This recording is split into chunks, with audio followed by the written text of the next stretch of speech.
BBC radio 3 کی series اسلام کا سنہری دور کی اس قسط میں ڈاکٹر ٹونی اسٹریٹ عظیم فلسفی اور پراثر معالج ابن سینا یا ابو علی سینا کے بارے میں بتا رہے ہیں۔ وہ آج کے ازبکستان کے شہر بخارا میں سال 980 میں پیدا ہوئے تھے۔ ابن سینا فارس کے شہری تھے جنہوں نے ایک بہترین فلسفی کی حیثیت سے ارسطو کو بھی پیچھے چھوڑ دیا تھا۔ مسلمان اسکالرز میں آج بھی وہ اپنا ایک الگ درجہ رکھتے ہیں۔ BBC اردو نے ریڈیو پر نشر ہونے والی اس سیریز کا ترجمہ کیا ہے۔ آپ BBC اردو کی پوڈ کاسٹ سن رہے ہیں اور میں ہوں ناتیہ سلیمان۔ 12ویں صدی کے دوران مغربی یورپ نے قدیم یونانی فلسفے کا اثر نو مطالعہ کیا۔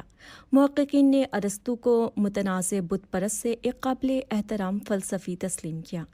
اس عمل میں مغربی محققین ترجمہ کرنے کی اس تحریک سے مستفید ہوئے جس میں عربی میں لکھی گئی تحریر کا لاطینی زبان میں ترجمہ کیا گیا۔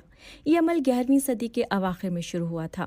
عرب فلسفیوں نے ارسطو پر مطالعہ کیا تھا اور یہی مطالعہ لاطینی تہذیب کے کام آیا، اور اس کے بعد پھر لاطینی محققین نے براہ راست یونانی زبان سے ارسطو کے کام کو سمجھنے کی کوشش شروع کی۔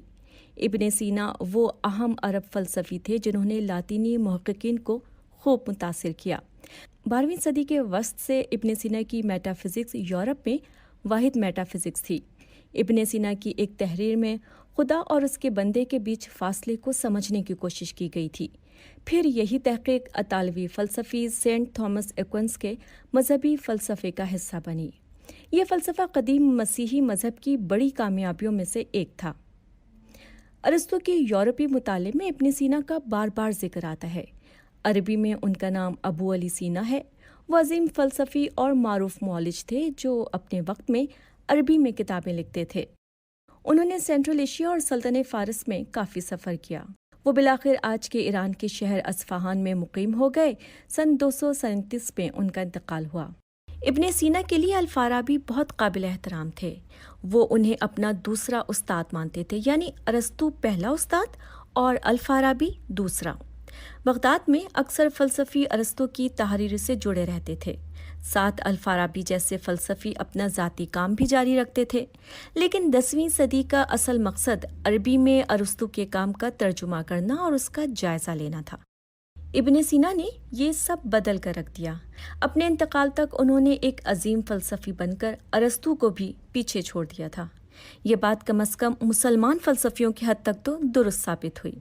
ابن سینا کی زندگی کے 57 برس اس اسلامی دور کا حصہ ہیں جو ان صدیوں کے بعد شروع ہوئے کہ جب عرب فوجیں فارس کے علاقوں کو فتح کر چکی تھیں، اور اس کے بعد فارس کے شہریوں نے اسلامی تہذیب میں بڑی ثقافتی پیش رفت کی تھی۔ ابن سینا خود فارس کے شہری تھے، لیکن انہوں نے اپنی 2 اہم تحریر عربی زبان میں لکھیں۔ اس دور کے آغاز میں سال 950 کے آس پاس فارسیوں نے عربیوں سے تہذیبی سربراہی لے لی تھی، لیکن پھر ابن سینا کے آخری برسوں میں یہ سربراہی ترکوں کو مل گئی۔ ابن سینا نقل و حرکت کرتے رہتے تھے۔ ایک شہر سے دوسرے شہر جانا ان کا معمول تھا، کیونکہ وہ قریب آتی ترک فوج سے بچنا چاہتے تھے۔ اپنی زندگی میں وہ فارس سلطنت میں کہیں نہ کہیں پناہ ڈھونڈتے رہتے تھے۔ انہوں نے محض 20 برس کی عمر میں اپنا گھر بار چھوڑا اور بخارا سے شمال کی جانب چل پڑے اور گرگان جا پہنچے۔ انہوں نے آج کے ایرانی شہروں ہمدان اور تہران میں بھی وقت گزارا اور آخر میں وہ اصفہان میں مقیم ہو گئے۔ ایسا لگتا ہے جیسے وہ ایک ترک سلطنت میں کام کرنے سے ڈرتے تھے۔ وہ عباسی سلطنت میں آل بویہ خاندان کے زیر انتظام شہروں میں پناہ لینے لگے، جہاں کے درباروں میں فلسفیوں کی معاونت کی جاتی رہی تھی۔ ہم ابن سینا کے بارے میں اتنا کچھ اس لیے جانتے ہیں کہ انہوں نے اپنی سوانح عمری 1012 عیسوی کے آس پاس لکھی تھی، اور اس لیے بھی کیونکہ ان کے ایک شاگرد نے ان کے بارے میں ایک کتاب لکھی جس میں 1012 کے بعد ان کی موت تک کے برسوں سے متعلق موجود تمام معلومات محفوظ رہیں۔ اپنی سوانح عمری میں ابن سینا لکھتے ہیں کہ انہوں نے خود بغیر کسی استاد کے فلسفہ سمجھا، لیکن ساتھ ہی وہ یہ بھی تسلیم کرتے ہیں کہ الفارابی کی ایک تحریر نے انہیں میٹا فزکس سمجھائی، جس کے بعد انہوں نے اسے ترک کرنے کا خیال چھوڑ دیا۔ کتاب میں دہرایا گیا کہ انہوں نے آزادانہ طور پر ارسطو کے کام کا مطالعہ کیا، یعنی کہ بغداد میں سیکھنے سکھانے کی روایت سے آزاد ہو کر اپنی تحقیق خود کی۔ وہ کہتے ہیں کہ 18 سال کی عمر تک ہی انہوں نے اس شعبے میں جانے کا فیصلہ کر لیا تھا۔ ان کی یہی غیر جانبداری انہیں کئی شخصیات کی فلسفیانہ تحقیق اور ان میں کیے گئے دعووں کا صحیح جائزہ لینے کے قابل بناتی ہے۔ جیسے جیسے ابن سینا مشرق کی طرف جاتے رہے ویسے ویسے انہیں بغداد کے تعلیم یافتہ لوگ ملتے رہے۔ وہ ان کے سامنے خود کو کمتر محسوس کرتے تو یہ سوچتے کہ انہیں کوئی حق نہیں کہ وہ بغداد سے تعلیم یافتہ کسی شخص کی فلسفیانہ تحقیق کو رد کر دیں۔ ابن سینا نے کئی کتابیں لکھیں لیکن انہیں محفوظ رکھنے میں لاپرواہی برتی۔ سال 1020 میں یہ احساس ہوا کہ ان کی ایک ابتدائی تحریر کی کوئی کاپی نہیں بچائی جا سکی۔ یہ ارسطو کی تحقیق پر ان کا تبصرہ تھا تو ان کے شاگردوں نے انہیں اس کا متبادل لکھنے کی درخواست کی۔ ابن سینا نے منع کر دیا۔ اس وقت وہ صرف اپنے فلسفیانہ خیالات پر کتاب لکھنا چاہتے تھے۔ یہ اسلامی تاریخ میں ادبی اعتبار سے ایک اہم لمحہ تھا۔ اسلامی تہذیب میں کئی معروف شخصیات کا حوالہ دیا جاتا تھا لیکن یہ وہ لمحہ تھا کہ جب سب تبدیل ہو جانا تھا۔ ابن سینا کی بات کی تحریروں میں ارسطو کا ذکر تو ہوتا لیکن محض حوالے کے لیے، اور ان کے فلسفے اور دلائل کو سنجیدگی سے نہ لیا جاتا۔ اب عربی میں فلسفے یا مذہبی ادب میں حوالے کے لیے ابن سینا کی تحاریر مرکز بن چکی تھیں۔ وہ ایسے مقام پر پہنچ گئے کہ لوگ یا ان سے متفق ہوتے یا ان سے اختلاف رکھتے اور ان کی بات میں اضافہ کرتے۔ یہ کہنا غلط نہ ہوگا کہ وہ فلسفے کے ماہر بن چکے تھے۔ ان کی ایک کتاب وہ بھی ہے جو 14ویں صدی سے 1715 تک یورپ کے ہر میڈیکل کالج کے نصاب میں کسی نہ کسی شکل میں شامل ہوتی تھی۔ یہاں ان کی دیگر سائنسی خدمات کا بھی حوالہ نہیں دیا گیا۔ اس کی وجہ یہ ہے کہ ان خدمات کی قدر فلسفیانہ تحریر کی نسبت کچھ بھی نہیں۔ ان کے اہم نظریات میں سے ایک روح کا تصور ہے۔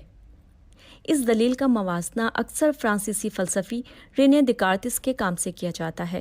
اس کا مرکزی خیال یہ ہے کہ میں سوچتا ہوں، شاید اس لیے میرا وجود ہے۔ یہاں زیادہ غور میٹا فزکس میں ان کی خدمات پر کیا گیا ہے۔ ان میں کسی کی خصوصیت اور کسی کے وجود میں فرق کے نظریات ہیں۔ ان سے قبل بھی فلسفیوں نے اس موضوع پر بات کی تھی لیکن کسی نے اتنے وسیع پیمانے پر اسے اپنی میٹا فزکس کی بنیاد نہیں بنایا تھا۔ ابن سینا کے لیے کسی کی خوبی اور کسی کے وجود میں فرق سب سے اہم موضوع تھا۔ ان کے مطابق کوئی بھی چیز اپنی خصوصیات پر پورا اترتی ہے، جیسے ایک انسان، بلی یا درخت۔ اس سے یہ واضح ہو سکتا ہے کہ یہ چیز کیا ہے، لیکن یہ واضح نہیں کہ آیا اس کا وجود بھی ہے۔ کسی چیز سے متعلق اگر آپ فیصلہ کیے بغیر یہ سمجھ جائیں کہ یہ کیا ہے تو یہ وہی چیز ہے۔ ان کا مطلب تھا کہ ہر چیز اپنی خصوصیات کی بنیاد پر پہچانی جاتی ہے، لیکن ممکن ہے کہ یہ چیز خود اپنا الگ وجود بھی رکھتی ہے۔ یہ فرق قائم کرنے پر ابن سینا سوال کرتے ہیں کہ پھر اس چیز کو کیا سمجھا جائے کہ یہ کیا ہے، یعنی کیا اس کی خصوصیات اسے معنی دیتی ہیں یا اس کا وجود؟ ان کے مطابق صرف ایسی چیزیں اپنا وجود رکھتی ہیں جنہیں بیان کیا جا سکے۔ یہ جملہ اپنے انداز میں اہم ہے۔ ابن سینا ان فلسفیوں میں سے ہیں جو موجودہ حالات کی بنا پر کسی معاملے کا فیصلہ کرتے ہیں۔ وہ علت و معلول یعنی انگریزی میں کاز اینڈ ایفیکٹ پر یقین رکھتے تھے۔ ان کے مطابق چونکہ یہ دنیا خدا کی طرف سے ضرورت کے تحت تخلیق کرتا ہے، اس لیے اگر ایک دوسری دنیا ہوتی تو وہ اسی دنیا کی ہر چیز میں مشابہت رکھتی ہوتی۔ دنیا میں ہر چیز کسی دوسری چیز کی بنا پر اپنے اندر ایک ضرورت رکھتی ہے۔ وہ ہر چیز سے متعلق اس کی خصوصیات اور اس کے وجود کی بنیاد پر بات کرتے ہیں۔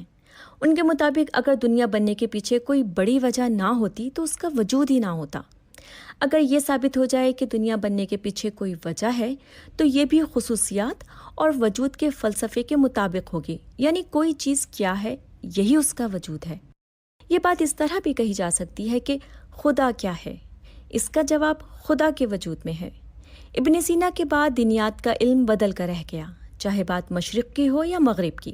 جس طرح یورپ میں ابن سینا کا حوالہ دیا جانے لگا، اسی طرح ان کا کام مشرق میں بھی نمایاں رہا۔ جیسے خدا کے وجود کی یہ دلیل مدرسوں میں بتائی جاتی ہے، یا جس طرح عالم خدا کی خوبیوں کے بارے میں بات کرتے ہیں۔ آپ یہ سمجھ لیں کہ جب ایک مسیحی نوجوان گرجا گھر میں اور ایک مسلمان کسی مدرسے میں دینی علم حاصل کرنے جاتا ہے تو وہ اسی وقت ابن سینا کا مقروض ہو جاتا ہے۔